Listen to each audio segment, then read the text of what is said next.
Mwisho, kwa niaba ya Mheshimiwa Rais aliyenituma kumwakilisha katika maadhimisho haya, narudia tena kumpongeza sana Mheshimiwa Askofu Stefano Musomba OSE kwa kusimikwa kuwa askofu wa kwanza wa jimbo hili.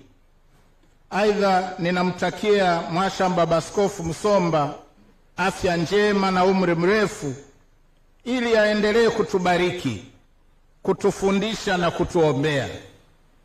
Vile vile ninawataka waamini wa Jimbo Katoliki la Bagamoyo, wananchi wa Bagamoyo na wote wenye mapenzi mema, heri katika uzinduzi wa jimbo jipya la Bagamoyo.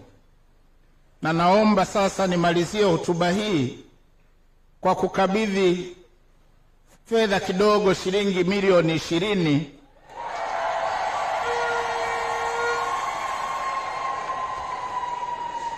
ambazo Mheshimiwa Rais amenituma nimkabidhi Baba Askofu Musomba kwa ajili ya mafuta ya gari ya kuanzia ziara zake za kichungaji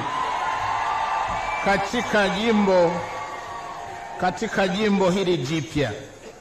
Kwa hiyo wito wangu mimi sasa hivi ni kwamba tusijadili tena, nchi iko katika hali mbaya sana, tuite tuongee. Na anakemea hii hali ya kutisha viongozi wa dini, ya kushambulia maaskofu na wachungaji, na ikemea hii hali ikome mara moja. Huo ndio wito wangu.